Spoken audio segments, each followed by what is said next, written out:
नमस्कार प्रणाम, आप सबके स्वागत बाटे दुबे वाले भज यूट्यूब चैनल पे। छोटा सा एगो कहानी सुनाते नहीं, अच्छा लगे तो लाइक करब, सब्सक्राइब करब।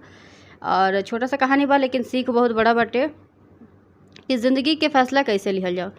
तो एक राजा रहे, उनका 3 गो पुत्र में तब राजा के धीरे धीरे उम्र होता रहा। तो उ कहनी के सोचने के हम अपन राजगद्दी केकरा के दी, और डिसीजन लेवल बहुत मुश्किल रहा।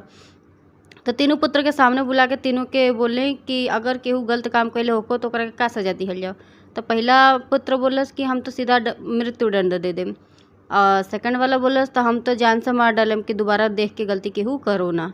और तीसरा वाला बोलस कि हम ये सब बोले से पहले एगो कहानी सुनावे के चाहतनी, ओकरा बाद से हम अपन आंसर देवे के चाहतनी। तो राजा बोले कि चलो ठीक बटे।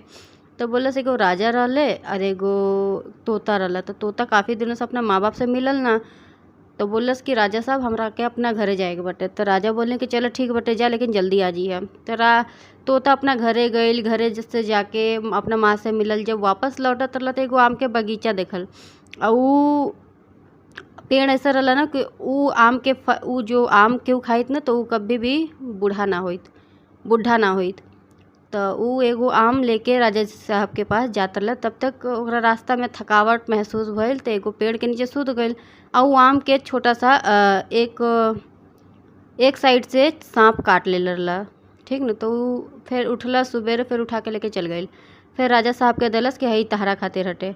तो ऊ थोड़ा सा काट के एगो अपन घर के पोसल कुत्ता के खिया दने। अब बाकी खाते खाते ही कुत्ता मर गइल। तो बिना सोचे समझे ही ओकरा के मरवा दहले, ठीक न।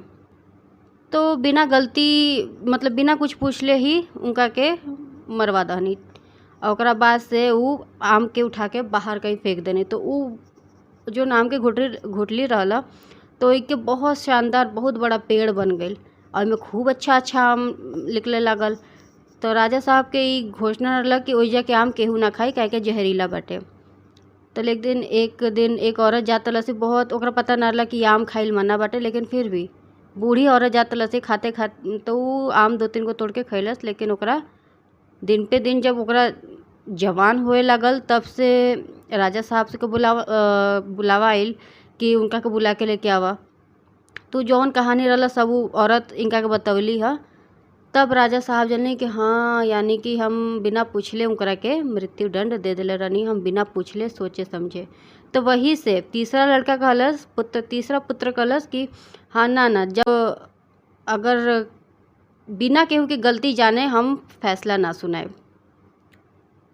तो ज़िंदगी में केहू के भी कोई भी परीक्षा चाहे कुछ भी होखो तो पहले ओकर सच जाने बिना कोनो भी फैसला ना सुनावल जाला। बस छोटा कहानी रहला लेकिन सीख बहुत बड़ा रहला। अब मुलाकात है नेक्स्ट वीडियो में, तब तक के लिए इंतज़ार करी।